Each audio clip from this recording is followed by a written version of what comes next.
You are watching Step Presents Starbuzz.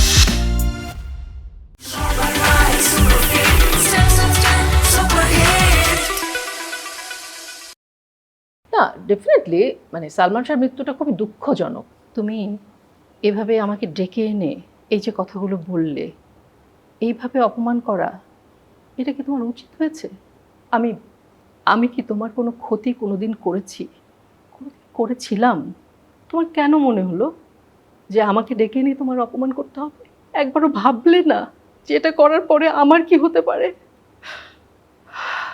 তোমরা এমনই। ঠিক আছে, থাকো।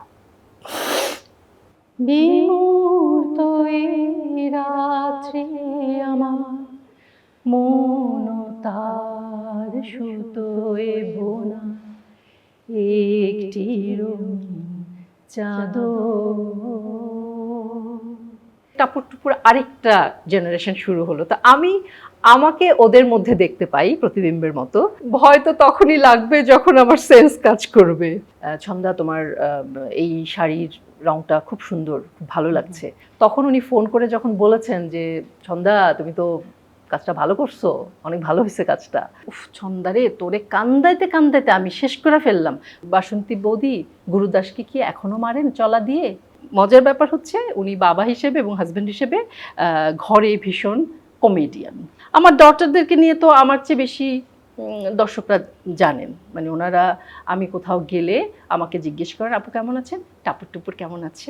আমাদের বাংলাদেশের এখনকার সময়ে এসে যে হারে ফরমালিনযুক্ত খাবার খাই, তাতে আমি না অনেকেই এখনো ইয়াং আছে। আমার মেয়েদেরকে আসলে আমি আমার নাটকেই প্রথম কাজ করাতে চাই। সে বলল বাবা এটা তো হতে পারে না। বলে কি হতে পারে না? বলে আমি এসে বললাম যে খালামণি টুপুর না টাপুর না পড়ে গিয়েছে। তো এটা শুনে খালামণির হাত থেকে তো কাপড়গুলো পড়ে যাওয়ার কথা, মানে খালামণি তো কাপড় ফেলেই আমার সাথে দৌড় দিবে। আমার কাছে এটা মনে হয় না। আমার কাছে অবশ্যই মনে হয় যে সময়ের সাথে পরিবর্তন হবে। মানুষের প্রতিনিয়ত বুদ্ধি বাড়ছে, মানুষের প্রতিনিয়ত টেকনোলজি বাড়ছে, পজিটিভনেস তো থাকবে। সেটা আদিকালেও ছিল, মানে আগেও ছিল, আমরা যেটা করেছি এখনো আছে। অনেক ভাষায় ওরা কথা বলে যেটা আমরা বুঝি না, আমরা জানি না। ওরা জন্মেছেই এর মধ্যে, সো ওদের কাছে এটা অনেক ইজি, কিন্তু আমাদের এটা বুঝতে সময় লাগে। রেসপন্স পেয়েছি এবং দর্শকরা একটা পর্যায়ে আমাকে এখনো অনেকেই রুনা খান বলে ডাকে।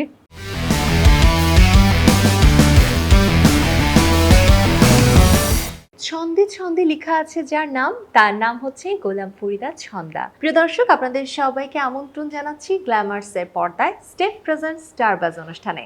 আপনাদের সাথে আছি আমি তমা রশিদ। দর্শক, আজ আমরা জানবো সেই মানুষটিকে নিয়ে যিনি অনেক কাজ করেছেন, অনেক ভালো ভালো কাজ আমাদেরকে উপহার দিয়েছেন। ছন্দা আপার জীবন সম্পর্কে আজ আমিও জানবো, আপনাদেরও জানাবো। স্বাগত জানাচ্ছি, কেমন আছেন? খুব ভালো আছি, থ্যাংক ইউ ভেরি মাচ। আর তুমি শুরুটা এত সুন্দর করে করলে, সেটা শুনে অনেক ভালো লাগলো। Thank you. একদম শুরুটা আপনার জীবন নিয়ে করব না, বরঞ্চ শুরু করব আপনার জীবনের পরে যাদের জীবন এসেছে তাদেরকে নিয়ে, আপনার দুজন মেয়েকে নিয়ে। আচ্ছা। সম্প্রতি তাদেরকে নিয়ে বেশ আলোচনা হচ্ছে, তাদের উপস্থিতি দর্শকদের নজর কাড়ছে। সেই প্রসঙ্গ নিয়ে আগে জানবো, কারণ আপনার মেয়েরা সবসময় বলে যে তার এই পুরো ক্রেডিটটা তার বাবা মার, বিশেষ করে তার মার নিশ্চয়ই। সো সেই প্রসঙ্গে আগে জানবো। Step, step, step, step as I'm a stress. Shabba rise, super fit. Step, step, step, super hit. আচ্ছা, আমার দুই কন্যা, যমজ কন্যা, রোদেলা সুভাষিনী টাপুর, মেঘলা সুহাসিনী টুপুর। টাপুর টুপুর বলেই সবাই তাদেরকে চেনে। তো তারা ইনফ্যাক্ট টাপুর যখন লেবার রুম থেকে বের হয়েছে তখনই তাকে নিয়ে সুভাষ দত্ত দাদু তার ও আমার ছেলে নামক একটা ফিল্মে কাজ করিয়েছে। পপির কোলে ছিল, কাঞ্চন ভাইয়ের কোলে ছিল তাদের বাচ্চা হিসেবে। শুরুটা সেখান থেকে হয়েছে। এবং আরেকটা বিষয় বলি, সেটা হচ্ছে দত্ত দাদু, মানে সুভাষ দত্ত দাদু হচ্ছে ওর বাবার গুরু।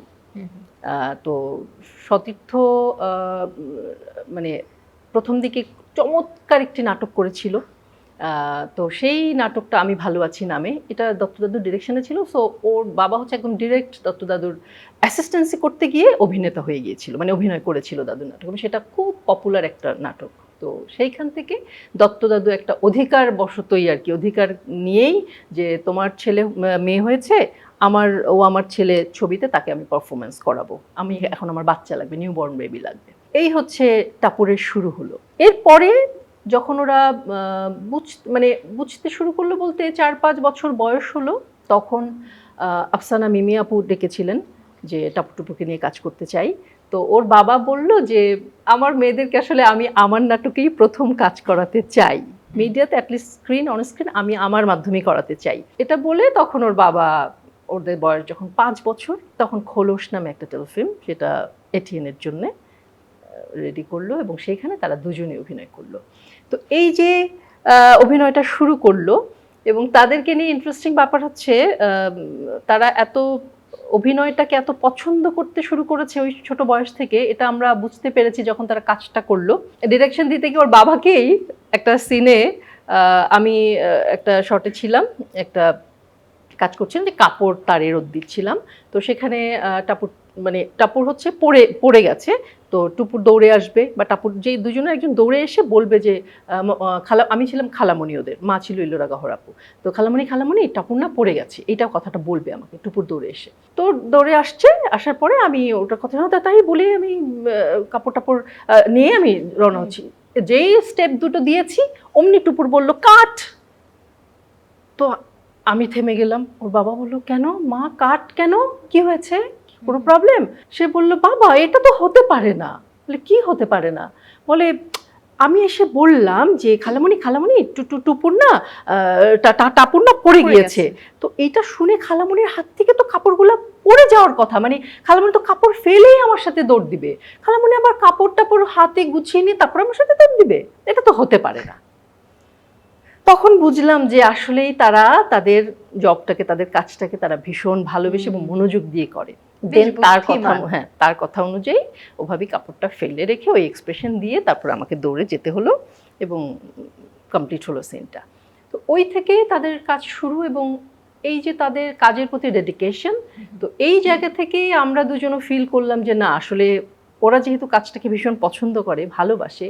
পরবর্তীতে চয়নিকা চৌধুরীর বেশ কিছু নাটক তারা করেছে, শুকু আপার কাজ করেছে, মাতিয়াবানু শুকু, তারপরে কিছু বিজ্ঞাপন করেছে, অমিতাভ রেজা চৌধুরীর কিস্তু ভাইয়ের বিজ্ঞাপন করেছে। তো এরকম বেশ কিছু কাজ তারা করেছে। করে আমাদের কাছে মনে হলো যে ওরা আসলে কাজটাকে এত ভালোবাসে, তো এই জিনিসটাই আসলে মানে ভালো ভালো কাজের অফার এলে কন্টিনিউ করা উচিত।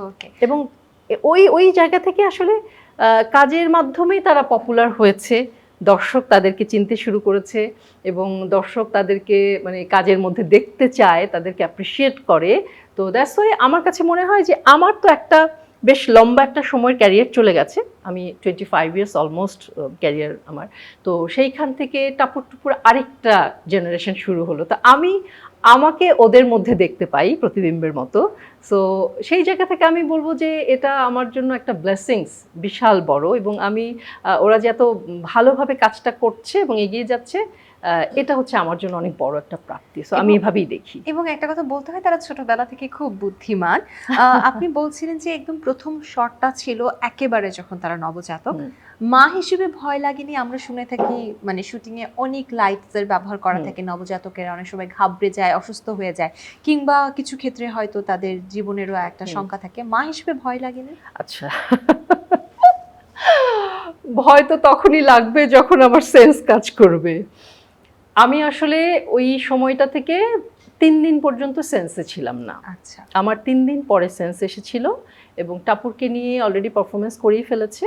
টুপুরকে আরেকটা হসপিটালে পাঠানো হয়েছে কারণ ওরা একটু ক্রিটিক্যাল ধরা পড়েছিল। 3 জন আমরা 3 জায়গায় ছিলাম, আর টাপুরকে শর্ট দেওয়ার পরে আমার আম্মু কেবিনে নিয়ে গিয়েছিল। সো 3 দিন পর যখন সেন্স ফিরেছে, তখন আমি ফিল করেছি যে আমি টাপুরের কান্নাটা শুনেছিলাম সিজার হওয়ার সময়। ঠিক আছে, কান্না একটা শুনেছি, যেহেতু আমরা নামগুলো আগে ঠিক করেছিলাম, আমরা জানতাম যে আমাদের টুইন মেয়ে হবে, সো নামটা টাপুর টুপুর ঠিক করে রেখেছিলাম। তখন আমার যখন সেন্স এসেছে, তখন আমি বলেছি যে আমি টাপুরের কান্না শুনেছি, টাপুর টুপুর কোথায়।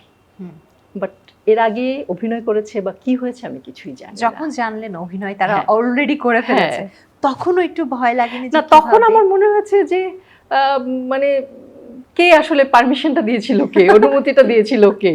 তখন ওর বাবা বললো যে আমি দিয়েছিলাম, কারণ আমার আসলে অনুমতির অপেক্ষাও দাদু করে নাই, যে সতীর্থ তোমার বাচ্চা, অনুমতির দরকার নাই তো, কি আছে অনুমতির, কি হবে, তোমার বাচ্চা তো অভিনয় করবেই, সো নিয়ে যাই অভিনয় করাই, কিচ্ছু বলার নাই। দারুণ। এবার আসি একটু কাজের প্রসঙ্গে। বলছিলেন যে প্রায় 25 বছরের একটা ক্যারিয়ার, জীবন, একটা বড় জীবন বলবো, এই অভিনয়ের জীবন।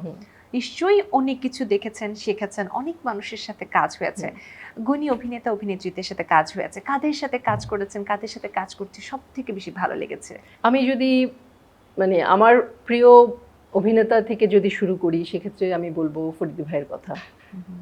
ফরিদি ভাইয়ের সাথে কাজ করেছি এবং সে অসাধারণ অভিজ্ঞতা, মানে যার প্রতিটা কথা শুনতেও ভালো লাগে, এবং যিনি যখন বলে যে ছন্দা তোমার এই শাড়ির রংটা খুব সুন্দর, খুব ভালো লাগছে, তো তখন এই অ্যাপ্রিসিয়েশন পেয়ে মনটা বিগলিত হয়ে যায়। বা যখন ফরিদি ভাই বলেন আমার একটা কাজ দেখে, বা ওই কাজে উনিও ছিলেন, কাজটা যখন অনিয়ারে বা টেলিকাস্ট হয়েছে, তখন উনি ফোন করে যখন বলেছেন যে ছন্দা তুমি তো কাজটা ভালো করছো, অনেক ভালো হয়েছে কাজটা, আমি জাস্ট শুনে আমার কাছে মনে হচ্ছে ফরিদি ভাই আমাকে বলছেন যে আমার কাজটা ভালো হয়েছে। এটা একটা অনেক বড় ব্যাপার। সুবর্ণাপার সাথে কাজ করেছি, মানে অভিনেতা বলতে গেলে ফরিদি ভাই, আফজাল ভাইয়ের সাথে কাজ করেছি, তো আমার আসলে সবার সাথেই কম বেশি কাজ করা হয়ে গেছে। এদিকে যদি ফরিদি ভাই বলি, আফজাল ভাই বলি, সুবর্ণাপা বলি, হায়াত আঙ্কেল বলি, আর আমাদের হিরো যত আছে, জাহিদ ভাই, হাকিম ভাই, টনি ভাই, মাহফুজ ভাই, এদের সবাই, আমার কন্টেম্পোরারি জয়, শাহেদ, সাব্বির, প্রত্যেকের সাথে, লিটু ভাই, প্রত্যেকের সাথেই আমার কাজ হয়েছে। তো এটা একটা খুব মজার জীবন, আসলে অভিনেতার জীবনটাই হচ্ছে মজার জীবন, কারণ অভিনেতাই পারে বিভিন্ন সময়কে, বিভিন্ন চরিত্রকে বিভিন্নভাবে পোট্রে করতে, এবং যখন সেটা কো আর্টিস্টের সাথে মিলে মিশে একাকার হয়ে যায়, তখন তো প্রতিনিয়ত সমৃদ্ধ হতে থাকে একজন অভিনেতা, তাই না? প্রতিনিয়ত। এবং আমি আমার এই 25 বছরে সমৃদ্ধ হয়ে চলেছি, এবং নতুন নতুন জিনিস শিখছি, নতুন নতুন ভাবে এগিয়ে যাচ্ছি, এক একবার এক একটা চরিত্র করছি, এক একজন কো আর্টিস্টের সাথে কাজ করছি, এক এক রকম ভালো লাগা তৈরি হচ্ছে। তো এটাই তো জীবনের বিশাল একটা প্রাপ্তি আমি মনে করি। আপনি মডার্ন যুগের সাথেও কিন্তু সমানভাবে তাল মিলাচ্ছেন, কেননা যেহেতু আপনার 2 সন্তান আছে, তারা যেহেতু এই মডার্ন যুগকে বিলং করে, আপনি তাদের কাছ থেকে অনেক কিছু শিখছেন, তাদের কাছ থেকে জানছেন। তাই এই প্রশ্নটা আপনার কাছে করতে চাই। আমরা সবাই মনে করি আগে ভালো ছিলাম, পেছনটা ভালো ছিল, বর্তমানে আমরা কেউ বাঁচতে চাই না, কিন্তু এই বর্তমানটা যখন অতীত হয়ে ওঠে, আমরা তখন বলি যে আচ্ছা ওই অতীতটাও ভালো ছিল। ইন্ডাস্ট্রিতে এখন দেখা যাচ্ছে বিভিন্ন ধরনের কাজ হচ্ছে, এবং খানিকটা ভিন্নধর্মী কাজ হচ্ছে, যেটা একেবারে আগের সাথে মিলছে না। অনেকে আশঙ্কা দেখাচ্ছে যে তাহলে হয়তো ইন্ডাস্ট্রি একটা সময় বিলুপ্ত হয়ে যাবে, নষ্ট হয়ে যাবে, বা সংস্কৃতি নষ্ট হবে। আপনার কাছে মনে হয় কি যে এটা সময়ের সাথে পরিবর্তনশীল বা পরিবর্তিত হওয়া উচিত, নাকি আগের সেই বার্তাগুলো ধরে রাখা উচিত ছিল, সেটাই করা উচিত ছিল? না, আমার কাছে এটা মনে হয় না। আমার কাছে অবশ্যই মনে হয় যে সময়ের সাথে পরিবর্তন হবে। প্রতিটা জিনিসই সময়ের সাথে পরিবর্তিত হতে হতেই এ পর্যন্ত এসেছে। আদিমকাল তো আর এখন নেই। আদিমকালে মানুষ যে অবস্থায় ছিল, বা একদম শিল্প যখন থেকে শুরু হয়েছিল, সেই সময় তো এখন নেই। মানুষের প্রতিনিয়ত বুদ্ধি বাড়ছে, মানুষের প্রতিনিয়ত টেকনোলজি বাড়ছে, জ্ঞান নানাভাবে প্রসারিত হচ্ছে, সোশ্যাল মিডিয়া এসেছে, এবং আমরাই তো, আমাদের জেনারেশনটাই তো, আমরা কত কি দেখলাম।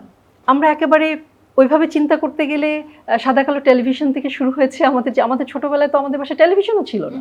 সাদা কালো টেলিভিশন, তারপরে কালার টেলিভিশন এমনও হয়েছে যে 8-10টা 15টা বাড়ির মধ্যে একটা কালার টেলিভিশন, সেটাকে তালা দিয়ে, এরকম শাটার দিয়ে ঢেকে তালা দিয়ে এমনকি লাইসেন্স রাখতে হতো। এক্স্যাক্টলি। তো এইরকম সময় থেকে আমরা এসেছি। তারপর আস্তে আস্তে কম্পিউটার এলো, আস্তে আস্তে ভিসিআর, ডিভিডি, এই করতে করতে করতে করতে সেটা এখন একদম সোশ্যাল মিডিয়া, ইউটিউব, কোথায় চলে এসছে। আমরা এখন কোথায় কিভাবে কাজ দেখছি, তাই না?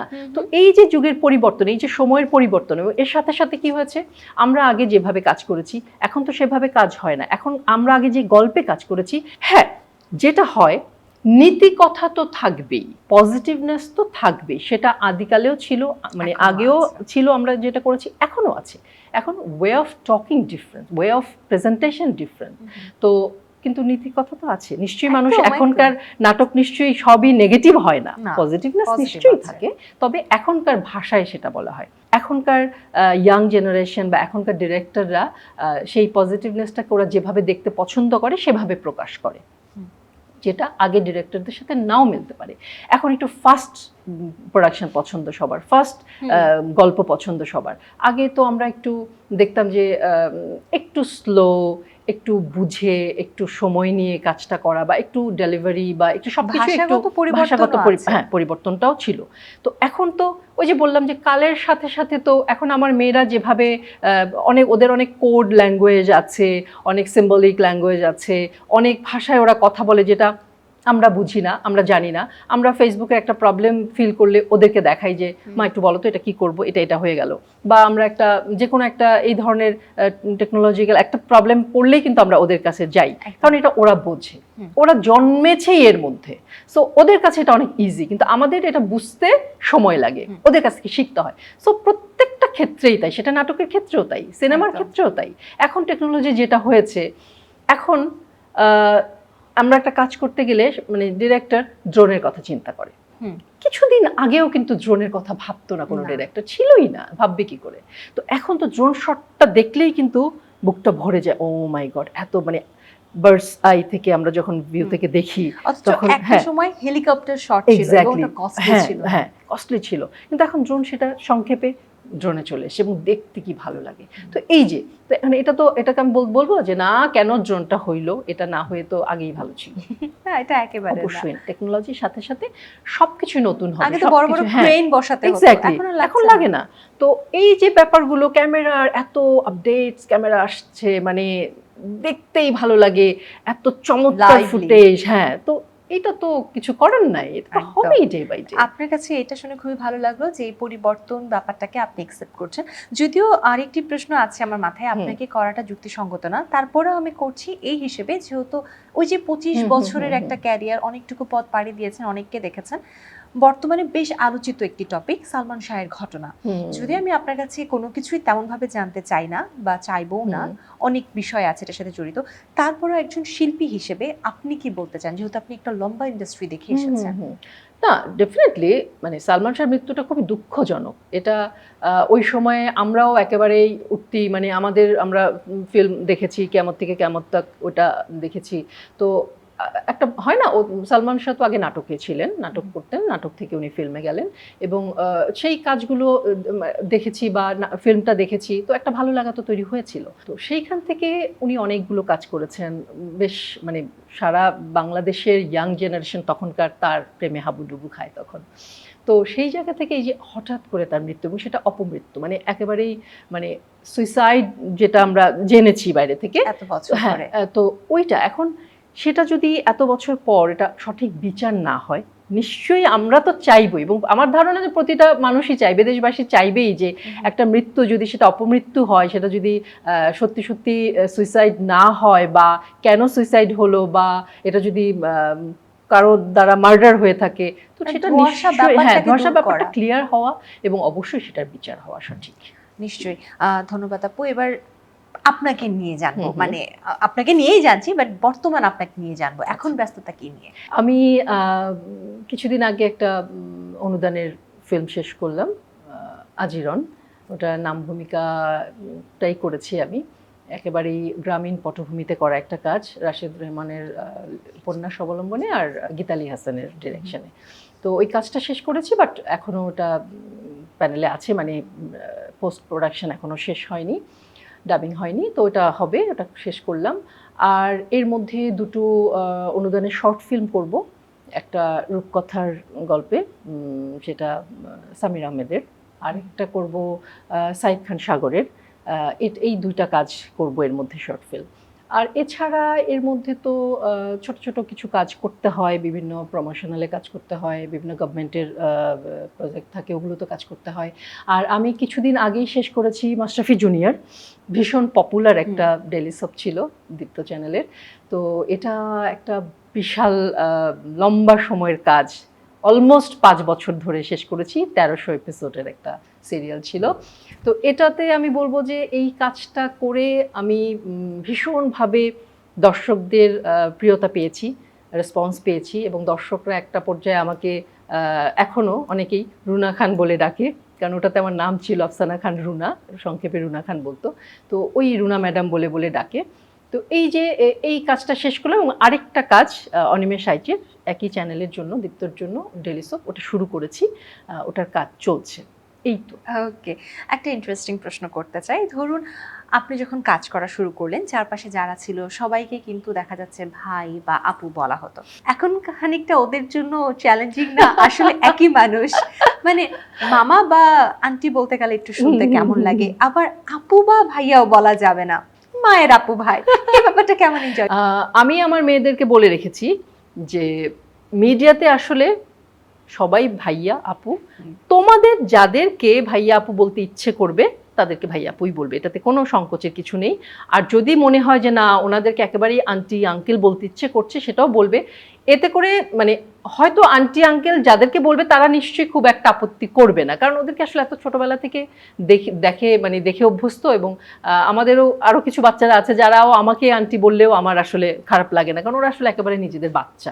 সো ওই দিক থেকে আসলে কোনো সহশিল্পীর বাচ্চাই দেখা সো যাচ্ছে। এটা খুব একটা প্রবলেম না। ওকে, এবার আমরা একটা গেম সেগমেন্টে যাব। আচ্ছা। মজার একটা গেম সেগমেন্ট। দর্শক, চলে যাচ্ছে গেম সেগমেন্ট অদ্ভুতুরে।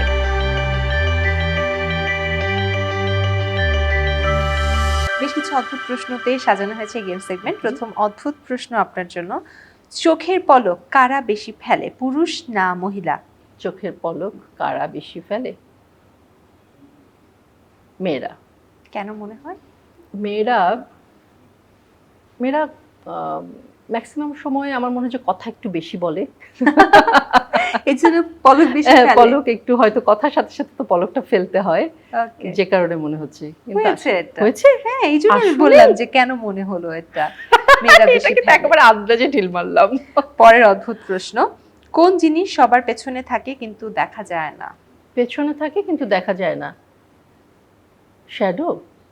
না, সেটা Shadow অবশ্য দেখা যায়, সামনেও হ্যাঁ। থাকে, পেছনে থাকে কিন্তু দেখা যায় না। সবার পেছনে থাকে, কখনো কোনোভাবেই দেখা যাবে না, বাট হ্যাঁ, আপনি হয়তো চোখ বন্ধ করে সেটাকে ভাবতে পারেন।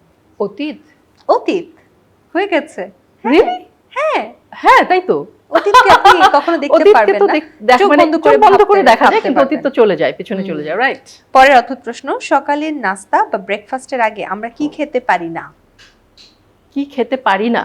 টক কোনো কিছু? না, চাইলেই খেতে পারি আচ্ছা, খেতে পারি না। না। ব্রেকফাস্টের আগে লাঞ্চ খেতে পারি না। একদম ঠিক, লাঞ্চ বা ডিনার সবগুলোই পেরে যাচ্ছে। পরের অদ্ভুত প্রশ্ন, কোনটি দ্রুত জমাট বাঁধে, গরম পানি নাকি ঠান্ডা পানি? কোনোটাই মানে কোনটা দ্রুত জমাট বাঁধে? জমাট বাঁধে। ঠান্ডা পানি মানে জমাট বাঁধবে তো ঠান্ডা থেকে দ্রুত জমাট হবে, কিন্তু গরম তো হতে সময় লাগবে। আসলে আমিও আগে জানতাম যে ঠান্ডা পানি, ওটাই তো সবসময় স্বাভাবিক, মানে ঠান্ডা থেকেই তো জমবে। বাট উত্তর হচ্ছে গরম পানি। বিজ্ঞানের ভাষায় এমপেম্বা একটা ইফেক্ট আছে এমন কিছু, সেটার জন্য। আচ্ছা, কি জানো, মলিকুলার কোনো ব্যাপার কিনা এটা হতে পারে, মাথায় নাই বাট একদম। আমারও এতদিন ধারণা ছিল যে ঠান্ডা, আমি কারণ আমরা তো হ্যাঁ নরমালি নরমাল ফ্রিজ থেকে পানি নিয়ে ডিপে ঢুকিয়ে দিতাম, হ্যাঁ, তাড়াতাড়ি ঠান্ডা সেটাই। হবে, but কিন্তু এখন গরম থেকে করে ঢুকাই না, পানি করতে হবে। গরম করে ঢুকাবো। ওকে, পরের অদ্ভুত প্রশ্ন, মেয়েরা কোন কাজে পিছু হাঁটে? মেয়েরা কোন কাজে পিছু হাঁটে? ছেলেরাও সেই কাজ করলে পিছু হাঁটতে পারে, মেয়েরা মানে আমরা স্বাভাবিকভাবে ধরে নিই এই কাজটা মেয়েরাই করবে। ঝাড়ু দেওয়ার সময়, ঘর মোছা, ঝাড়ু হ্যাঁ, দেওয়া, ঝাড়ু আমরা তো দেওয়া, পেছনের হ্যাঁ, দিকে চলে মপ যাই। চালালে। এক্স্যাক্টলি, ও। হয়েছে। পরের অদ্ভুত প্রশ্ন আপনার জন্য, কোন চা খেতে খুব টক? কোন চা খেতে খুব টক? গরম চা। বাহ, এটাও হয়েছে। আচ্ছা, পরের অদ্ভুত প্রশ্ন, কোন দেশে কোনো মন্দির নেই? কোন দেশে কোনো মন্দির নেই? সন্দেশে। নিতে হচ্ছে, বাট এমন একটা দেশ আসলে আছে। সত্যি দেশই আছে, আছে। মন্দির নেই কোন দেশে? আমেরিকাতেও তো আছে। মানে একটু যদি আমরা ভাবি যে মন্দির নেই, তার মানে ওই দেশটাতে মুসলিম প্রধান দেশ। Saudi Arab. এক্স্যাক্টলি, বাট আমি সন্দেশও ফেলতে পারছি না, দুটোই হবে। আচ্ছা, কোন মশা কামড়ায়? কোন মশা কামড়ায়? এটা কি একেবারে ডিরেক্ট কোশ্চেন, লাইক অ্যানোফিলিস মশা কামড়া এরকম টাইপের? না না এরকম না। জেন্ডার নিয়ে আর কি, কোন মশা ও কামড়ায়? আচ্ছা, ছেলে মশা কামড়ায় ওরকম? ছেলে এরকমও কামড়ায় না, মেয়ে আচ্ছা, মশা কামড়ায়, মেয়ে মশা মানে কামড়ায়। স্ত্রী মশা হ্যাঁ কামড়ায়। হ্যাঁ হ্যাঁ। সেটা আমি আগে জানতাম অ্যানোফিলিস, না। আচ্ছা ওটা হচ্ছে বুঝতে পেরেছি, মেয়ে মশা কামড়ায়। পরে অদ্ভুত প্রশ্ন, মেয়েদের কোন জিনিস বিয়ের আগে থাকে, বিয়ের পরেও থাকে কিন্তু বিয়ের দিন থাকে না? মেয়েদের কোন জিনিস বিয়ের আগে থাকে, পরেও থাকে, বিয়ের দিন থাকে না? বেশ অদ্ভুত প্রশ্ন হুম, এটা। আগে থাকে পরেও থাকে কিন্তু বিয়ের দিন থাকে না। আমি এটা মেয়েই বলবো, একটু কারণ দেখি, হ্যাঁ, ছেলেরা অনেক সময় বিয়ের দিনও রেখে দেয়, বাট মেয়েরা রাখে না। মেয়েরা রাখে না। একটু হিন্টস। অনেক ইজি আর কি, মানে মেয়েদের সাথে মেয়েরা কেমন হয়, শপাহলিক হয়, হুম, সেই জন্য আগেও থাকে পরেও থাকে, বিয়ের দিন থাকে না। আগেও থাকে পরেও থাকে বিয়ের দিন থাকে না। আম্মা, এটা পাচ্ছি না কেন। মেয়েদের কোন জিনিস বিয়ের আগেও থাকে পরেও থাকে কিন্তু বিয়ের দিন থাকে না? ওকে, এটার পারলাম উত্তর আমি না। দিচ্ছি। ব্যবহৃত জিনিস। মেয়েরা বিয়েতে কখনোই পুরাতন কিছু পরবে না, কিন্তু ছেলেরা অনেক সময় পরে ফেলে। ও যে আচ্ছা ঠিক আছে, একটা আচ্ছা রুমাল পকেটে রেখে দিই, আচ্ছা, নতুন করে কিনবো না। মানে মেয়েদের সব কিছু নতুন করে কিনতে হয় কিন্তু আগেও থাকে পরেও থাকে, মানে বিয়ে- ওই একই জিনিস মানে আগে পরে পরে ব্যবহৃত কিন্তু জিনিস হ্যাঁ। থাকে, বাট বিয়ের দিন তারা কোনো ব্যবহৃত জিনিস পরে না, একদম সব নিউ পরে। ও, বাট আচ্ছা। ছেলেরা, এখানে অনেক ছেলেরাই হয়তো ব্যবহৃত জিনিসও পরে এটা ফেলবে। ট্রিকি কোশ্চেন, হ্যাঁ। বেশি ট্রিকি। মানি ব্যাগ, হ্যাঁ। ছেলেরা বিয়ের দিন নিশ্চয়ই নতুন মানি ব্যাগ কিনবে, হ্যাঁ কিন্তু মেয়েরা নতুন পার্স কিনবে, হ্যাঁ, সো একদম সবকিছুই নতুন নতুন থাকে। লাগে, সেটাই। এবার শেষ অদ্ভুত প্রশ্ন, শশার মধ্যে কত শতাংশ জল থাকে? বেশিরভাগই তো জল থাকে। কত শতাংশ? কত শতাংশ এটা তো বলা ডিফিকাল্ট। 60? 60 না, প্লাস। 60 প্লাস, 60 প্লাস, তাহলে কি 70, plus 80 plus. Plus? Step, step, step, step is our best choice. Shabba right, super fit. Step, step, step, super hit. 90? Plus 100% তো জল থাকে না, না, তাহলে 96%। ও 96%। আমরা বলি যে শশা খেলে ডায়েট হ্যাঁ। হয়, বাট আসল হচ্ছে শশা খেলে আমাদের পেট ভর্তি থাকে, যার জন্য আমাদের ক্ষুধা কম লাগে, হুম। যার জন্য আমাদের ডায়েট হয়। যেহেতু শশাতে 96% ওয়াটার থাকে, হুম। সো ওটা বডির সাথে ফাইবারের সাথে অ্যাডজাস্ট আসলে হয়ে যায়, পুরোটাই ওয়াটার বের হয়ে যায়। Okay.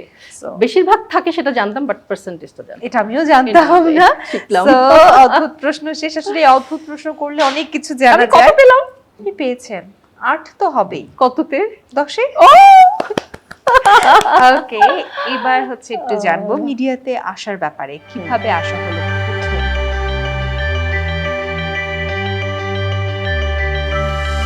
অনেক বছর আগের কথা। হ্যাঁ, অনেক বছর আগের কথা, বাট এখনো মনে হয় যে সেই দিন। আমার মিডিয়াতে আসলে আমার ফ্যামিলির কেউ ছিল না, কোনো কালেই ছিল না। আমার ছোটবেলায় আমার নানু, আমার কুট্টি ভাইয়া, যাকে আমি কুট্টি ভাইয়া বলতাম আমার নানিকে, কুট্টি ভাইয়া আমাকে ভীষণভাবে এই একটু নাচো, পাখি একটু, আমাকে পাখি বলে ডাকতেন, পাখি একটু গান গাও, একটু অভিনয় করে দেখাও, এইগুলো আমাকে নিয়ে উনি খুব পুতুলের মতো খেলতেন। আচ্ছা, তো ওই যে ওইটা করতে করতে আমার ভেতরে একটা ভালো লাগা তৈরি হয়েছে এই সংস্কৃতির প্রতি, যে এগুলো করাটা ভালো। এবং আমাকে ক্লাস 5-এ যখন আমি পড়ি তখন আমাকে সত্য সাহা আঙ্কেলের স্কুল, ওটা রমলা আন্টির স্কুল, ওখানে গীতায়ন নামে, ইমন সাহার বাবা মা তো সত্য সাহা রমলা সাহা, তো ওনাদের ওখানে গীতায়নে আমাকে ভর্তি করে দেয় গানের স্কুলে। ওইটা একটু গানটা 1 বছরের মতো শিখলাম। ওইখানে একটা ভেতরে এই আরেকটা ইনপুট হলো, স্কুলে আমরা নিজেরা লিখে নিজেরা নাটক করতাম, ওইটা একটা ভেতরে রয়ে গেছে। এই করতে করতে আমি বাসায় আরেকটা কাজ করতাম যেটা খুবই ফানি। আমি আমার আম্মুর তখন স্টিলের আলমারি ছিল, বড় বড় আলমারি খুলে যখনই দেখতাম আম্মু একটু ঘরের বাইরে আছে বা কোনো কাজে ব্যস্ত, আমি সমস্ত কাপড় একটা একটা করে নামাতাম এবং একটা একটা করে পরতাম মানে কি, প্যাচ দিয়ে দিয়ে, কুচি দিয়ে দিয়ে, নানাভাবে পরে ওই চাবির গোছাটাকে আঁচলে বাঁধতাম, বেঁধে ফেলতাম, ফেলে এই যে ড্রেসিং টেবিলে খালি ফেলতাম আর দেখতাম, হাঁটতাম, মানে আচ্ছা। খুব মজা লাগতো যে আরে মানে শাড়ি পরে হাঁটলে এই এই ক্যারেক্টারটাই ভাবে। তখন এই যে অয়ময় দেখতাম, আচ্ছা অয়ময় দাদির যে ক্যারেক্টার ছিল দিলার আন্টির, ওইটা দেখতাম, মানে এইরকম করে করে না বিভিন্ন ক্যারেক্টার করার চেষ্টা করতাম যে এটা করলে কেমন হবে, এটা করলে কি হয়। এই যে ভেতরে জিনিসগুলো রয়ে গেছে, যখন আমি গ্র্যাজুয়েশন মানে ডিগ্রি পড়ছি সেই সময় আমার ভাই ছোট, আমি বড়, আমার ভাই বোনদের মধ্যে একটাই বোন, তো আমার ছোট ভাই বলল যে থিয়েটার স্কুল নামে একটা স্কুল আছে যেটা ফেরদৌসী মজুমদার, রামেন্দু মজুমদার, আব্দুল্লাল মামুন ওনারা এটাকে করেন, চালান, তো তুই কি সেখানে ভর্তি হবি কিনা? তো আমি বললাম ঠিক আছে, হওয়া যায় যদি অথেন্টিক মানে সিরিয়াসলি এটা যদি ঠিকঠাক হয়, কারণ প্রতারণাও তো ছিল অনেক সময়, তাই না? তো তখন গিয়ে ও বললো যে না এটা ঠিকঠাক আছে। একদম লাস্ট যেদিন শেষ ভর্তির ডেট সেই দিন যেয়ে ফর্মটা ফিল আপ করে ইন্টারভিউটা দিলাম, এবং আমার ইন্টারভিউ বোর্ড মানে ইয়েতেও রুমেও দেখলাম যে মামুন স্যার, আব্দুল্লাল মামুন ছিলেন, রামেন্দু মজুমদার ছিলেন, মহসিন স্যার ছিলেন, তো আতাউর রহমান স্যার ছিলেন। তো এই এতগুলো মানুষের মধ্যে ইন্টারভিউ দিয়ে অ্যাকচুয়ালি যেটা হয়েছে ওনারা চাচ্ছিলেন যে মেয়েরা থিয়েটারে বা নাটকে আসুক। আচ্ছা তো আমি যে খুব কিছু পেরেছিলাম উত্তর দিতে সব কিছু তা কিন্তু না, দু একটা উত্তর পেরেছিলাম, আবার 2-3টা পারিনি। তারপরেও এটা ওনারা আমাকে নিয়ে নিয়েছেন। তারপরে যখন আমি থিয়েটার স্কুলে 1 বছরের কোর্স করলাম, দেন 1 বছর পরে আমি ফিনিশ প্রোডাকশন করলাম, ম্যাকবেথ, লেডি ম্যাকবেথ ক্যারেক্টার করলাম, এবং সেটা করে ওখানে ফার্স্ট হলাম। এরপরে আমি ঢাকা ইউনিভার্সিটিতে ড্রামা ডিপার্টমেন্টে মাস্টার্সের জন্য যখন মানে ইন্টারভিউ দিলাম, ওখানেও আমি ফার্স্ট হলাম। এই হচ্ছে আমার নাটক করা শুরু হলো। দারুণ। এবং তারপর থেকে আর কখনো পেছনে তাকানো হয়নি। চলছে একদম। আচ্ছা এবার একটু অভিনয় দেখবো, ইনস্ট্যান্ট যা ইচ্ছে তা।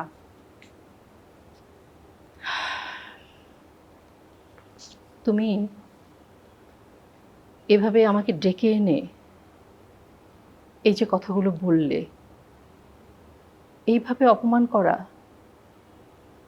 এটা কি তোমার উচিত হয়েছে?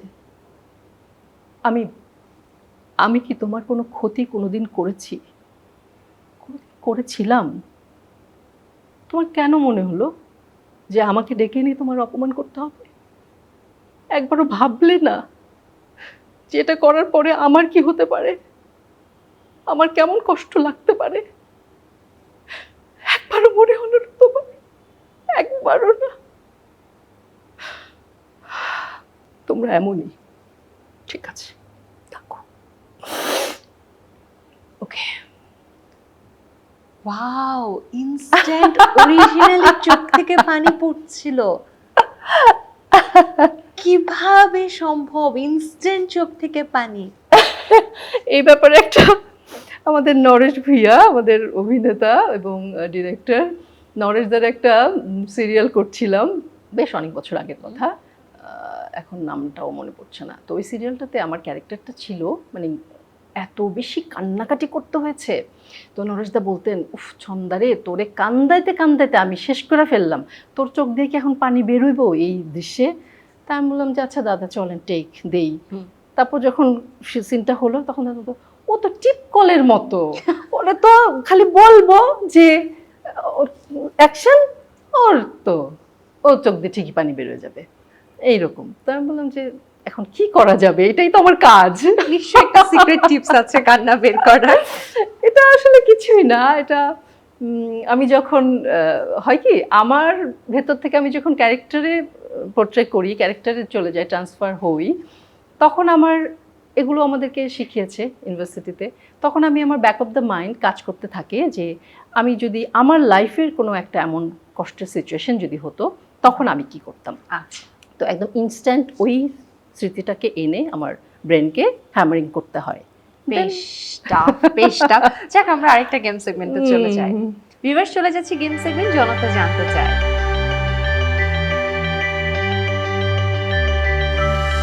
দর্শক যারা আছে তারা অনেক কিছু জানতে চায়, তাদের প্রশ্ন নিয়ে সাজানো হয়েছে এই এপিসোড।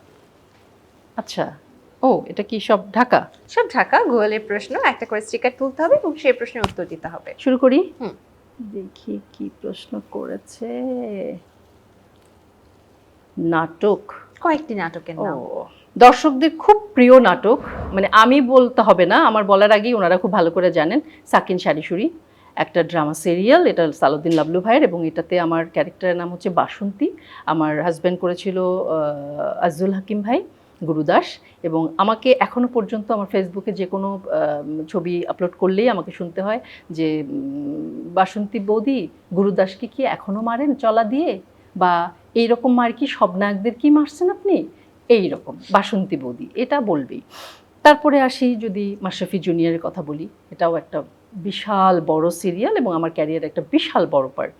তো ওইখানে আছে আমি রুনা যে ক্যারেক্টারটা করেছি, আফসানা খান রুনা, ওইটা একটা দর্শকদের ভীষণ প্রিয় সিরিয়াল। এরপরে আমার স্ত্রীর পত্র আছে, যেটা মুস্তফা মনোয়ার স্যারের করা ছিল এটা। এরপরে আদর্শলিপি আছে। এরপরে এইরকম অজস্র নাটক আসলে আছে, মানে আমি নাম এখন বলতে পারবো না, বাট শুধু গোলাম ফরিদা ছন্দা লিখে সার্চ দিলে অসংখ্য নাটক বেরিয়ে আসবে। হানিফ খা আছে। দর্শকেরা দেখতে পারবে। পরের প্রশ্নে যাই। এইস এটা খুবই পিকুলিয়ার একটা বিষয়। প্রথমত তো অনেকেই বলে যে মেয়েদের এইজ বলতে হয় না, ঠিক আছে সেটা ধরলাম, এইজ বলতে হয় না, বললাম না, বাট আমি কি বলবো, আমার এইজ তো আমার দর্শকরাই ঠিক করে রাখছে, মানে সবসময় তারাই ঠিক করেন। কীরকম, আমি যখনই আমার ফেসবুকে কোনো ছবি দেই বা এরকম কোনো অনুষ্ঠানে আসি বা যে কোনো শোতে যাই, তারা সবসময় আমাকে বলে যে আপু, মানে আপনাকে দেখে বয়স কেন বোঝা যায় না, আমরা যে সেই দেখছি আপনাকে যেমন দেখেছিলাম এতদিন আগে, এখন আপনি তেমনই আছেন। তো কি হবে, আমার বাচ্চাদের সাথে যখন আমি ছবি আপলোড করি তখন তারা সবাই বলে 3 বোন, হ্যাঁ যে কোনো ইয়েতে করে। তো সো সেখানে 22ই হোক আর 72ই হোক, 82ই হোক, কিছু ম্যাটার করে না তো, একদম না, তাই না? একদম ঠিক। দর্শকরা যেভাবে দেখতে চায় আমি সেভাবেই আছি, দর্শকেরা ব্যাস, দর্শকরা এইটা ঠিক নিজেদের করে মতো নেবেন। ভেবে নিতে পারো। এক্স্যাক্টলি। পরের প্রশ্নে দেখি আর দর্শকেরা কি জানতে চায়। হাজব্যান্ড, আমার হাজব্যান্ড আমার গৃহবন্ধু, আমি গৃহবন্ধু বলি, সতীর্থ রহমান রুবেল, এবং উনি একজন বিশিষ্ট ডিরেক্টর, উনি পরিচালক। আমার আগে থেকে উনি মিডিয়াতে আছেন। উনি একজন একাধারে মঞ্চ অভিনেতা, উনি একাধারে পরিচালক, উনি একজন অভিনেতা, একদম পুরস্কার পাওয়া অভিনেতা, যেটা বলেছিলাম যে দত্তদাদুর নাটকটি করে সে পুরস্কার পেয়েছিল বাচশ্বাস, এবং উনি একজন স্ক্রিপ্ট রাইটার, এবং সবচেয়ে মজার ব্যাপার হচ্ছে উনি বাবা হিসেবে এবং হাজব্যান্ড হিসেবে ঘরে ভীষণ কমেডিয়ান। অনেকগুলো গুণ। সো দর্শকরা তো ওনাকে দেখেন ফেসবুকে নিশ্চয়ই। এর পরেরটায় যাই আমরা, ডটার্স। আমার ডটারদেরকে নিয়ে তো আমার চেয়ে বেশি দর্শকরা জানেন, মানে ওনারা আমি কোথাও গেলে আমাকে জিজ্ঞেস করেন আপু কেমন আছেন, টাপুর টুপুর কেমন আছে, টাপুর টুপুর কি দেশে আছে না দেশের বাইরে আছে। তার মানে আমার চেয়ে ওনারা খোঁজ খবরটা বেশি রাখেন, কখন দেশে আসলো কখন দেশের বাইরে গেল সব তারা জানেন। সো আমার আর নতুন করে টাপুর টুপুর সম্বন্ধে কিচ্ছু বলার নেই। পরের প্রশ্নে দেখি কি জানতে চায় দর্শকেরা। ইয়াং, ওই যে আপনি এই যে বলছিলেন যেটা বলে ফেলেছি আমার এই যে ব্যাপারে সবাই বলে, তবে হ্যাঁ আপনাদেরকে একটা কথা বলি, আমরা আমাদের বাংলাদেশে এখনকার সময়ে এসে যে হারে ফরমালিন যুক্ত খাবার খাই, তাতে আমি না অনেকেই এখনো ইয়াং আছে বা ভবিষ্যতে অনেকেই ইয়াং থাকবেন, আমরা মরলেও বোধহয় আমাদের লাশ পচবে না। ওকে, পরের দেখি প্রশ্ন দর্শকেরা আর কি কি জানতে চাচ্ছে। এডুকেশন, এডুকেশনের কথাও বলে ফেলেছি আমি। আমার স্কুল কুমিটোলা হাই স্কুল, আমার college Ispahani girls college Moghbazar, আমার গ্র্যাজুয়েশন ইডেন ইউনিভার্সিটি, আমার masters Dhaka university drama department থেকে। পরেরটায় চলে যায় হোম ডিস্ট্রিক্ট। হোম ডিস্ট্রিক্ট এটা ঢাকার খুব কাছে, আগে ঢাকাই ছিল, এখন সেটা মুন্সিগঞ্জ, বাট আমি বিক্রমপুর বলতে বেশি স্বাচ্ছন্দ্য বোধ করি। ওল্ড নাটক, ওল্ড নাটক আমার একদম শুরুর নাটক যদি বলি, ওল্ড বলতে তো একদম শুরুটাই বোঝাবো, কাজল কালো দিন। এটা হচ্ছে জিনাত হাকিমের লেখা, এবং সত্যি কথা বলতে আমার বিটিভির প্রোডাকশন শুরুই হয়েছিল কাজল কালো দিন দিয়ে, এবং জিনাত হাকিম আমাকে দেখে তার বাসায় গিয়েছিলাম। তখন আমার হাজব্যান্ডের সাথে আমার বিয়ে হয়নি, তার সাথে আমার তখন একটা রিলেশন ছিল। তো সেই রিলেশনের কারণে আজিজুল হাকিমের বাসায় আমাকে সারপ্রাইজ দিতে নিয়ে গিয়েছিলেন যে তুমি আজকে তোমাকে এমন একটা বাড়িতে নিয়ে যাব যেখানে গেলে তুমি মুগ্ধ হবে, তোমার একটা দারুণ ভালো লাগা কাজ করবে, কারণ সে জানে যে হাকিম ভাই আমার ভীষণ প্রিয় হিরো। নিয়ে গেল এবং সেখানে আমি তো দেখি সত্যি সত্যি ভীষণ সারপ্রাইজ, এবং ভাবি আমাকে দেখে বলল, ও মাই গড রুবেল, তুমি কাকে নিয়ে আসছো? এত সুন্দর একটা মেয়ে, এত সুইট একটা মেয়ে, এত সুন্দর চুল, তখন আমার চুলগুলো সুন্দর ছিল, একটু বড় বড় কার্লি হেয়ার ছিল, এত সুন্দর চুল, ওকে দিয়ে আমি নাটক করাবো। বলে হ্যাঁ, ও তো নাটকেরই মেয়ে, ও তো ঢাকা ইউনিভার্সিটির ড্রামা ডিপার্টমেন্টেই পড়ে, তো আপনি করান না নাটক, অসুবিধা কি? তা বলে হ্যাঁ, সাথে সাথে আমি লিখে ফেলবো, আমার শুটিং হবে বিটিভিতে। বিটিভি তখন ছিল যেহেতু, বিটিভিতেই ব্যাস ওই কাজল কালো দিন দিয়ে আমার শুরু। দারুণ। পরেরটাই চলে যায়। আর কি জানতে চায় দর্শকেরা? আর কি জানতে চায়? মুভি। ও মুভি, ওকে। আমার প্রথম মুভি ইমপ্রেস টেলিফিল্মের অর্পিতা, শাহরিয়ার নাজিম জয়ের ডিরেকশনে, ওখানেও আমি নাম ভূমিকা অভিনয় করেছিলাম। আর এরপরে আমি আমাদের নার্গিস আক্তারের যৌবতী কন্যার মন করেছি, সেলিম আলদিন স্যারের লেখা গল্প। তারপরে আমি নকশিকাথার জমিন করেছি, তারপরে আমি ভয়াল করেছি, তারপরে আমি এর মধ্যে যেটা শেষ করলাম আজিরন। এই তো এগুলো পড়া হয়েছে আমার। পরের প্রশ্নে চলে যায়। ট্যাপটুপ টুইন্স। আমার ট্যাপটুপ টুইন্স, এটা ট্যাপটুপ টুইন্স মানে হচ্ছে টাপুর টুপুরের ফেসবুক আইডি। এই নামেই ওরা আসলে সব কিছু, ওদের ইনস্টাগ্রাম, ওদের ফেসবুক সব কিছু ওরা এই নামেই চালায়। ট্যাপটুপ টুইন্সকে আমার দর্শকরা এবং তাদের দর্শকরাও ভীষণ ভালোবাসে, এবং আমি তো মুগ্ধ হয়ে থাকি আমার বাচ্চাদের প্রতি, প্রেমে পড়ে থাকি সব সময়। ব্যাস নিঃসন্তান। আমরা শেষ প্রশ্নে চলে যাচ্ছি। দর্শকেরা কি জানতে চায়? ফ্যামিলি। ওকে, আমার বাবা মারা গেছেন 89-এ। উনি একজন অ্যারোনটিক ইঞ্জিনিয়ার ছিলেন, গোলাম মোহাম্মদ ফারুক। আমার বাবা তার নামের সাথে মিল রেখে আমার নাম রেখেছিলেন গোলাম ফরিদা, কারণ আমি তাদের প্রথম সন্তান। আর আমার মা একজন গৃহিণী, সুলতানা শামসুন নাহার, উনি আছেন। আমার ছোট 3টি ভাই, এক ভাই বিজনেস করে, একটা ভাই লয়ার, আরেকটা ভাই সাউথ কোরিয়াতে লেখাপড়া শেষ করে ওখানেই চাকরি করছে। এই হচ্ছে আমার মানে মায়ের দিকের ফ্যামিলি। আর শ্বশুরবাড়ির দিকের ফ্যামিলি যদি বলতে চাই, আমার হাজব্যান্ড পুরান ঢাকার মানুষ, বেগম বাজার আমার শ্বশুরবাড়ি, এবং আমার শ্বশুর শাশুড়ি দুজনই মারা গেছেন। আমি আমার শাশুড়িকে পেয়েছিলাম, এবং আমার শাশুড়ি আমাকে ভীষণ ভালোবাসতেন, মেয়ের মতো মনে করতেন, ছেলের বউ মনে করতেন না। এবং আমার ইন্টারেস্টিং পার্ট হচ্ছে, আমার শাশুড়ি ওয়েট করে থাকতেন ঈদে আমার কোন নাটক আসবে। বাহ। ঈদের আগে আমাকে জিজ্ঞেস করতেন যে ছন্দা তোমার কি কি নাটক আসতেছে এবার, এবং আমার শাশুড়ি আমার জন্য রাত জেগে বসে থাকতেন যে আমি কখন বাসায় ফিরবো শুটিং শেষে, এবং উনি আমাকে নিয়ে ডিনারটা করবে। এটা হচ্ছে আমার শাশুড়ি ছিলেন। ওনার নামও আমার মায়ের নামেই, মানে শামসুন নাহার। এটা খুব একটা কাকতালীয় বিষয়। আমার হাজব্যান্ডরা 8 ভাই বোন, আর 5 ভাই 3 বোন, এটা। এবং তারা মোটামুটি সবাই আছেন, সবাই বেশ স্টাবলিশড পেতেই আছে। আমরা অনেক বড় একটা পরিবারের কথা সংজ্ঞা পেয়ে গেলাম, পুরোটাই বলে দিলাম। এবং জনতা যা জানতে চাই, আমাদের এই সেগমেন্টটা শেষ হয়ে গেল। এবার আমরা আরেকটি গেম সেগমেন্টে যাব।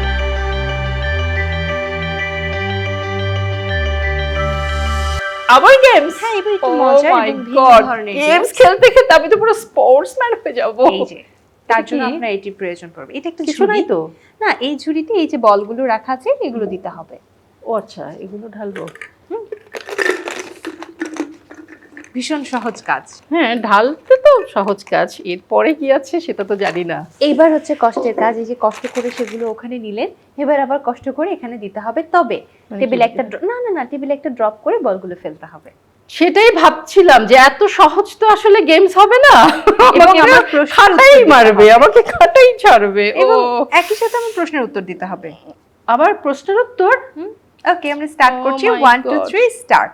নাটকে প্রেম করা সহজ, কিন্তু বাস্তবে প্রেম করলে সেটা ডিরেকশন কে দেয়? বাস্তবে প্রেম করলে নিজের ডিরেকশন নিজেই দিয়ে নিয়েছি। যদি আপনাকে নিজের জীবনের উপর একটা নাটক বানাতে বলা হয়, নাম কি রাখবেন? নিজের জীবনের উপরে নাটক, এটা একটু কঠিন বিষয়, অনেক গবেষণা করে তারপর ঠিক করব। ওকে, এটা তো এইখানে পড়তে চাচ্ছে, এখানে পাচ্ছে না, পড়তে হবে। পরের প্রশ্ন, দর্শকরা আপনাকে কিভাবে চিনুক, চরিত্র দিয়ে নাকি নিজের ব্যক্তিত্ব দিয়ে, কোনটা চান? দর্শক যেভাবে খুশি আমাকে চিনতে পারে। কেউ কেউ আমার চরিত্র দিয়ে চিনতে পছন্দ করে, কেউ কেউ আমার ব্যক্তি ছন্দাকে পছন্দ করে। একটা পেয়েছি। তো দর্শক যেভাবে আমাকে ভালোবাসে সেভাবেই আপনি কি বাঁচতে পারে। কখনো নিজের অভিনয় দেখে মনে করেছেন এই দৃশ্যটা আমি আরো ভালো করতে পারতাম? সব সময় এটা মনে হয় যে কাজ মানে ওই যে না চোর পালিয়ে গেলে তারপরে বুদ্ধি বাড়ে, এরকম হয় আমার অনেক সময় হয়। আরে একটাও পড়ছে না।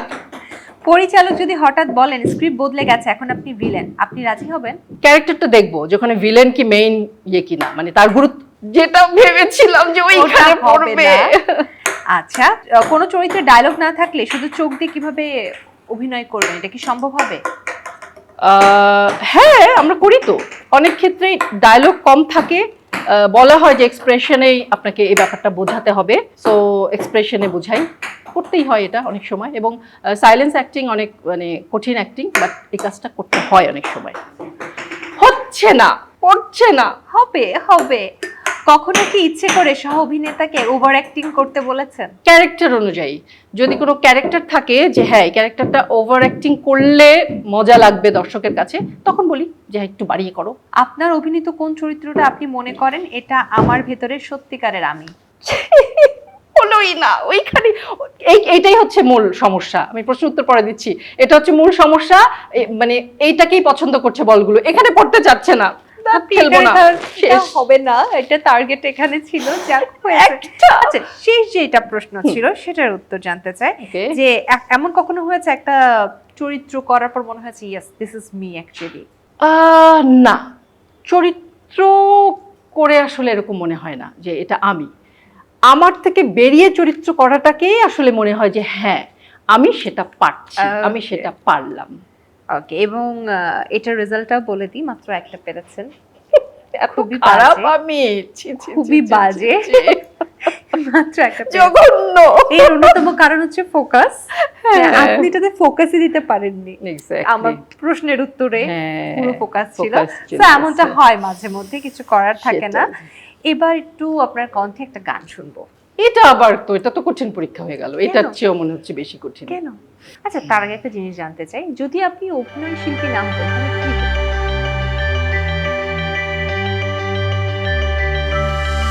ডাক্তার হতাম। ডাক্তার হতেন? হ্যাঁ, কারণ হচ্ছে আমার আব্বুর ইচ্ছা ছিল ডাক্তার হুম। আমাকে বানাবে, বাট আব্বু মারা যাওয়ার পরে যেটা হয়েছে, আমার ভিতরেও সেই স্বপ্নটা গেঁথে গিয়েছিল প্রায় বলতে গেলে। কিন্তু আমি যখন মেডিকেল মানে দিলাম ইন্টারভিউ, তখন সেখানে হয়নি। বাট প্রাইভেট পড়ার মতো অর্থনৈতিক অবস্থা তখন আমাদের ছিল না, কারণ আমার আব্বু মারা গেছেন, আমার ছোট ভাইরা, আম্মু, আমার নানা আমাদেরকে ইয়ে করতেন, বাট সেটা আসলে একটা স্বাভাবিক ওই সময় একটা পসিবল পরিস্থিতি। ছিল না। দ্যাটস ওয়াই আর ডাক্তার হওয়া হয়নি। তাহলে এখন একটা গান শুনবো। আমি কঠিন। সময়টা দিলাম আচ্ছা। আবার। ওকে, একটু দুটো লাইন, বাট এটা আমি আসলে ক্ষমা চেয়ে নিই আমার দর্শকদের কাছে, কারণ আমি তো আসলে সিঙ্গার না। ছোটবেলায় একটু শিখেছিলাম, হয়তো গলায় সেইটা একটুখানি সুর আছে, এই আর কি, আর কিছু না। Step, step, step, step as I'm a stress. Shabba right, super hit. Step, step, step, super hit. বিমূর্ত এই রাত্রি আমার মন তার সুতোয় বোনা একটি রঙিন চাদর, সে চাদরে ভাজে ভাজে নিঃশ্বাসের ছোঁয়া, আছে ভালোবাসা আদর, বিমূর্ত এই রাত্রি আমার মন তার সুতোয় বোনা একটি রঙিন চাদর। দারুণ গানের কণ্ঠ। আমরা সরি। একেবারে শেষ প্রান্তে আছি অনুষ্ঠানে। Okay, দর্শক যারা thank আছে you. তাদের কিছু বলতে চান? আমার প্রিয় দর্শকেরা, আপনারা সব সময়ই আমার কাছে ভীষণ ভীষণ প্রিয়, এবং এই যে আমার 25 বছরের ক্যারিয়ার, এর পেছনের পুরোটা ভূমিকা কিন্তু আপনাদের। আপনারা আছেন বলেই, আপনারা ভালোবাসেন বলেই, আপনারা সবসময় আমাকে আপনাদের সামনে বিভিন্ন চরিত্রে, বিভিন্ন নাটকে কাজে দেখতে চান বলেই আমি এখনও আপনাদের সামনে আছি। যতদিন আপনাদের এই ভালোবাসাটা থাকবে ততদিন আমিও আপনাদেরকে ভালোবেসে যাব এবং আপনাদেরকে ভালোবেসে নতুন নতুন কাজ উপহার দিয়ে যাব। সো আমাদের বা আমার নতুন নতুন কাজের সাথে থাকুন এবং বাংলা কাজ দেখুন, বাংলাদেশের নাটক সিনেমাকে ভালোবাসুন। সবাই ভালো থাকবেন। থ্যাংক ইউ আপু আজকের এই আয়োজনে আসার জন্য। একটা প্রশ্ন করতে চাই আপনাকে আমি এই শেষ প্রান্তে। যখন অভিনয় করা হয় বা বাচ্চাদের পেছনে যখন ছোটাছুটি করা হয় তখন তো নিশ্চয়ই পা ব্যথা করে মাঝে মধ্যে। হ্যাঁ, আমার এমনিতেও একটু পা ব্যথা হয়, একটু বেশিক্ষণ দাঁড়িয়ে থাকলে পায়ে ব্যথাটা হয় আসলে। তাই আপনার জন্য একটা গিফট আছে যেটা আপনার পায়ে ব্যথাকে দূর করবে। মানে কি, কোনো অয়েন্টমেন্ট? স্টেপের আচ্ছা, ও দারুণ। সত্যি বলতে কি, মানে পার্সোনালি আমি স্টেপের ভক্ত, কারণ যবে থেকে স্টেপ বাংলাদেশে এসছে তবে থেকেই আমরা এটাকে এত স্মার্ট ওয়্যার হিসেবে দেখেছি এবং নিজে থেকেই আমরা কিনে কিনে কিন্তু পড়েছি, কারণ এত স্মার্ট লুক এবং সিম্পল ইয়ে ওয়্যার যে একটু ঘরেও পরা যায় এবং বাইরেও পরা যায়, ঘর থেকে একটু বাইরেও চলে যাওয়া যায়। দারুণ, থ্যাংক ইউ সো মাচ। আসলে যখন এসেছিল প্রথম যখন আসলো তখন কিন্তু স্টেপের মতো এরকম কালেকশন আর কোথাও ছিল না। এক্স্যাক্ট, আমরা খুঁজে খুঁজে বের করতাম যে কোথায় পাওয়া যায়, কোথায় পাওয়া যায়। শপিং মলগুলোতে ছোট্ট করে একটা কর্নার কিছু ইয়ে পাওয়া যেত, সেখান থেকে খুঁজে খুঁজে নিতাম। সো এই স্টেপ আসলে আমাদের জীবনকে অনেক সহজ করেছে এবং আমাদের মানে পাকে অনেক কমফোর্ট একটা ব্যাপার দিয়েছে। Exactly, thank you so much, thank you step. Welcome and আপু একই সাথে অসংখ্য ধন্যবাদ এবং শুভকামনা সামনের দিনগুলোর জন্য। থ্যাংক ইউ তোমাকে। দর্শক, এই ছিল আমাদের স্টেপ প্রেজেন্ট স্টারবাজ। আজকের মতো এখানেই বিদায় নিচ্ছি, আবারও দেখা হবে আগামী আয়োজনে গ্ল্যামার্সের পর্দায়। সে পর্যন্ত সবাই ভালো থাকুন, সুস্থ থাকুন। আল্লাহ হাফেজ।